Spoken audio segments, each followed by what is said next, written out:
In the dust of a world still new, after the first innocent blood cried out from the ground, one of the Bible's most enduring mysteries was born. It is a secret hidden in plain sight, a silence in the book of Genesis that has echoed for thousands of years. We are told God placed a mark upon Cain, the first murderer, to protect him. But the scriptures never tell us what that mark was. Have you ever wondered why? Why would the Bible, so rich in detail, leave this critical moment shrouded in ambiguity? What if I told you this wasn't an oversight? What if the silence itself is the message? A veil drawn over a truth so potent, so dangerous, that ancient religious authorities chose to erase it from our understanding. This is not a story about a simple brand of shame. This is about a forgotten form of divine power, a terrifying authority given to the first man to take a life, a power that did not just ward off the hands of men, but commanded the very forces of darkness to recoil. The truth of Cain's mark is a key that unlocks a different understanding of God's judgment and the spiritual war that began at the dawn of creation. What you are about to discover has been buried in ancient texts and sealed commentaries, deemed too perilous for the faithful. If you are seeking answers that lie beyond the traditional narrative, and if your faith is strong enough to look into the shadows of our sacred history, then stay with me. Like this video and subscribe, because we are about to pull back the veil. The silence begins in Genesis, chapter 4, verse 15. The Lord declares he will place a mark on Cain, lest any finding him should kill him, and then, nothing. The narrative moves on, leaving the single most important detail of this divine judgment untold. For centuries, we have been taught to accept this ambiguity. But what if this silence is not an absence of information, but the very proof of a hidden truth? A truth so powerful, it had to be removed. To understand what was erased, we must look beyond Genesis, to the echoes of a world far older than Adam. In the book of Job, God himself speaks of this time, asking, "Where were you when I laid the foundations of the earth, while the morning stars sang together, and all the sons of God shouted for joy?" These were not men. These were the ancient spiritual witnesses to creation. They understood the laws of heaven and earth, and they would have understood the profound spiritual consequence of the first innocent blood staining the soil. This brings us to a difficult question, a question that challenges centuries of tradition. Could the book of Genesis, as we know it, be an edited account? Not a fabrication, but a narrative intentionally veiled by the very scribes and priests entrusted to preserve it? Ancient traditions suggest that these men, fearing the power of certain knowledge, made a choice. They chose to obscure the true nature of God's first judgment on a man.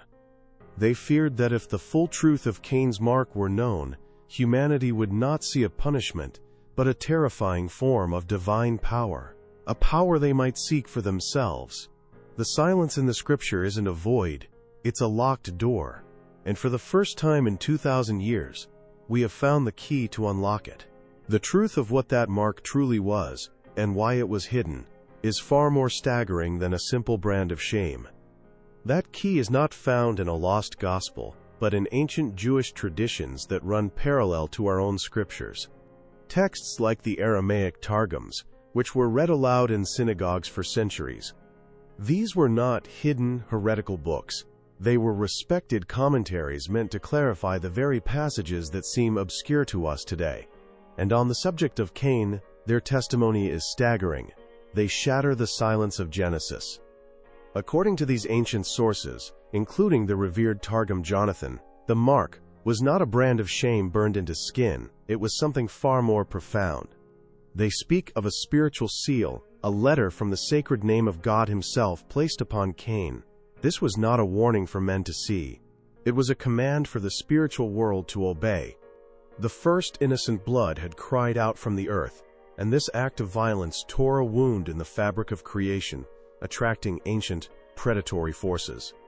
The mark was a terrifying fragment of divine authority, a ward that forced the very agents of darkness to recoil in fear. Now, you must ask the critical question, if this is true, why was it removed from the main narrative? Why the ambiguity? The answer lies with the scribes and priests of the Second Temple period. They understood the perilous nature of this knowledge. They realized that if people knew God had granted a form of divine power to the first murderer, it would corrupt the very idea of justice. Men would not see a punishment, but a dark path to obtaining spiritual authority, a power to command the unseen. And so, a decision was made, a deliberate choice to obscure the truth. The potent, active seal of God's power was reduced to a passive, mysterious mark. The narrative was veiled, not to deceive, but to protect. They believed humanity could not handle the paradox of a murderer wielding a fragment of divine might. The silence in Genesis isn't a flaw in the text, it is the evidence of their fear. It is the scar left behind, where a dangerous truth was carefully and intentionally removed. To truly grasp the magnitude of what was hidden, you must understand that the story of humanity did not begin in a peaceful garden, it began on a battlefield. Before the earth was given its final form, before Adam drew his first breath, there was a spiritual age of immense power and cosmic order. The Bible gives us glimpses of this time, speaking of the sons of God, who shouted for joy at creation. These were the primordial watchers, celestial beings of unimaginable glory, who stood witness as God laid the foundations of the world. But this cosmic dawn was shattered by a rebellion, a spiritual war that raged not over heaven but over the very purpose of creation itself. This was not a simple conflict. It was a cataclysm that tore at the fabric of reality, birthing ancient, predatory forces that were cast into the shadows, the spaces between worlds. They were defeated, but not destroyed. And they have been waiting, listening for a sound that would signal a breach in God's new order, a sound of profound spiritual violence. When Cain's hands were stained with his brother's blood, he did more than commit the first murder. He rang a bell that echoed across the ages, into those shadowy realms. The innocent blood crying out from the ground was not a metaphor. It was a spiritual beacon, a scent of corruption that drew the attention of those ancient predators. Unprotected, Cain was not just a fugitive from men. He was the first human prey for beings that hunger for the light of a soul. This is the terrifying context that was removed. The mark of Cain was never about human vengeance. It was a shield against a war that began before time. The seal of God was a piece of the very authority that had defeated these entities once before. It was a divine command that declared Cain off limits to the horrors lurking just beyond the veil. To reveal this truth, the ancient scribes would have had to reveal the existence of the Watchers, the first cosmic war, and the predators that still wait in the dark. It was a truth so immense, so terrifying, they chose to protect us with silence. For centuries, we have been taught to see the mark of Cain as a brand of shame, a visible sign of his sin, a warning to others. This is the simple, traditional story, the one that is safe. But this interpretation stands in stark contrast to the truth that was hidden. The ancient texts do not speak of shame, they speak of power. They describe not a punishment for men to see, but a divine command for the forces of darkness to obey. The traditional view makes Cain a pariah. The hidden truth reveals he was made untouchable. So why would the guardians of Scripture allow such a profound truth to fade into a mystery? The answer is a difficult one. They did it to protect us. The religious leaders and scribes of ancient Israel feared the paradox. They looked at their people and saw a faith that needed simple lines between good and evil, between divine blessing and divine judgment. How could they explain that God had bestowed a fragment of his terrifying authority upon the first murderer? They feared it would corrupt the very concept of righteousness. They feared that men, in their desperation, might seek a dark path to power, believing that a great sin could be met with a great and terrible gift. This was not a simple act of forgetting. It was a conscious decision, made in the quiet halls where the holy texts were debated and canonized. In councils and assemblies, spiritual authorities made choices about which traditions to emphasize and which to let recede into shadow. Texts that spoke too plainly of the world before Adam, of the cosmic war, and of the raw, untamed power of God, were deemed too strong for the masses. They chose to present a story of God's judgment that was clear and unambiguous, even if it meant veiling a deeper, more complex reality. And so, a profound spiritual event was reduced to a footnote. A divine seal, capable of repelling ancient evils, was simplified into a mysterious mark. The reason for its existence, the predators drawn to the first spilled blood, was erased from the common narrative. They traded a dangerous truth for a safe mystery, believing they were strengthening the faith of their people.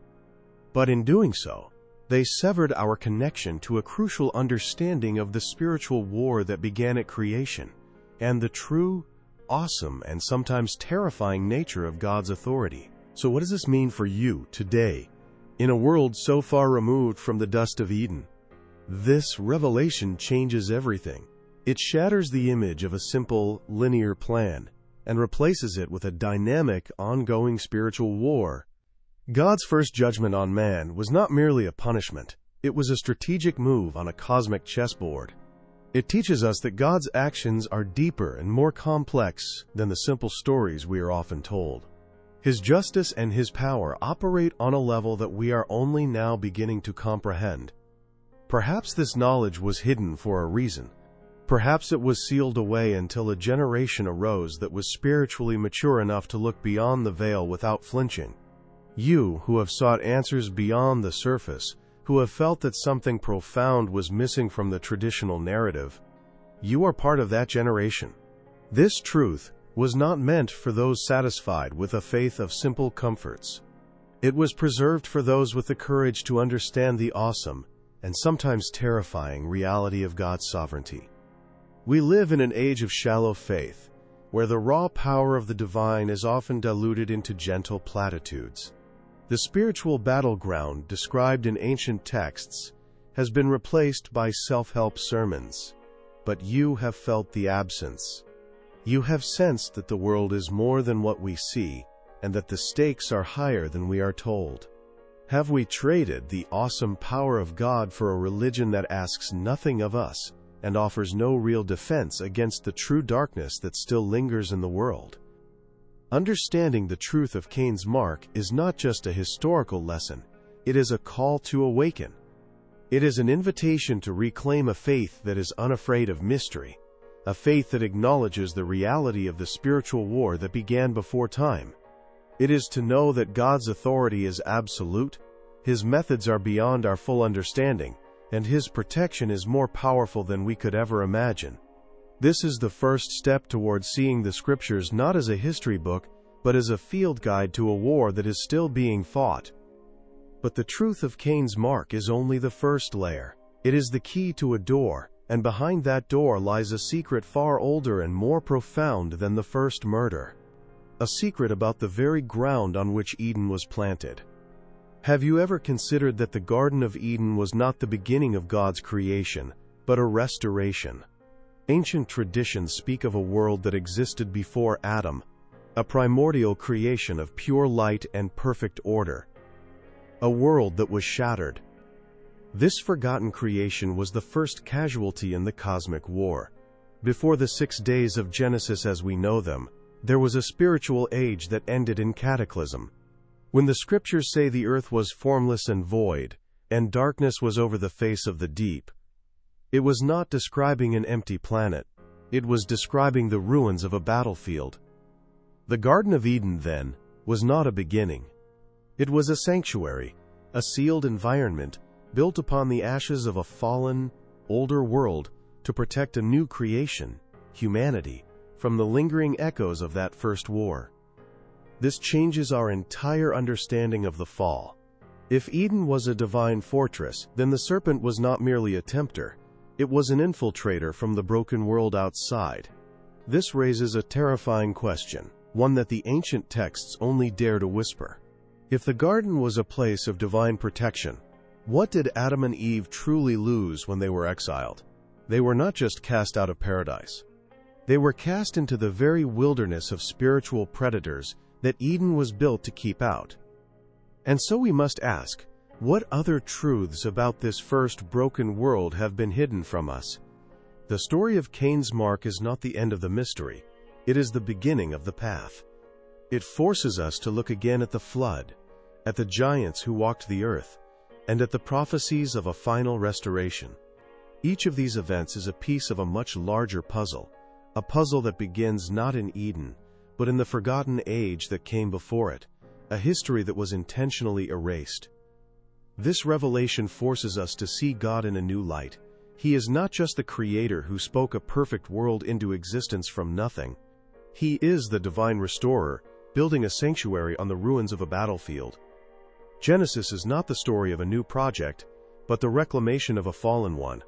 The 6 days of creation were not an act of pure invention, but an act of divine reordering, pushing back the chaos and darkness that lingered from a war that scarred the foundations of reality. This understanding gives humanity a purpose that is deeper and more profound than we were ever taught.